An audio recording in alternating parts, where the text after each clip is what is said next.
दुकान को चलाने वाला मालिक तो दुकान के अंदर ही है, कहीं वो जल ना जाए। अरे भैया इस दुकान में तो बड़ी भयानक आग लग गई है, कोई बचाओ उस मालिक को। अरे भैया दुकान के अंदर मालिक बैठा हुआ है, अरे कहीं वो जल न जाए, हमें उसे बचाना होगा।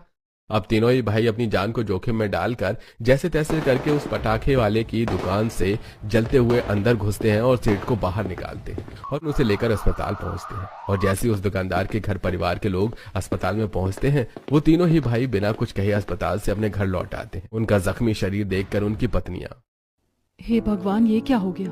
ये जगह जगह पर आपका शरीर जल कैसे गया? शंभू बोलो ना, क्या हुआ जेठ जी को? और उनके साथ साथ तुम्हारे चेहरे पर भी निशान है। अब तीनों ही भाई सारी दास्तान अपनी पत्नियों से बताते हैं, जिसके बाद उनकी माँ गंगा चंदन का पेस्ट अपने तीनों बेटों के जख्मों पर लगाती है। और ऐसी दशा में तीनों ही भाई अपनी दिहाड़ी मजदूरी के काम पर भी नहीं जा पाते। पटाखे की दुकान का मालिक सुभाष अस्पताल में अपनी पत्नी से, भाग्यवान तुम चिंता मत करो, अब मैं ठीक हूँ, डॉक्टर बताइए आप ही। हाँ जी, अब आपके हस्बैंड ठीक है। वो तो शुक्र है कि सही समय पर वो तीनों किसान आपके हस्बैंड को अस्पताल में भर्ती करके चले गए, नहीं तो इनकी जान भी जा सकती थी। सुनिए जी, वो कौन थे जिन्होंने अपनी जान की चिंता न करके आपको उस भयानक दुर्घटना से बचाकर बाहर लाए?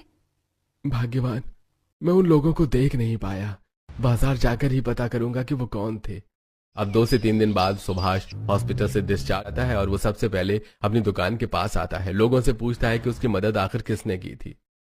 अरे भैया सुभाष जी, जिन 3 किसानों ने आपकी मदद की वो इसी गांव के हैं और वो एक गरीब परिवार से हैं, लेकिन मानना पड़ेगा उनकी हिम्मत को। अपनी चिंता न करके उन्होंने आपकी जान बचाई।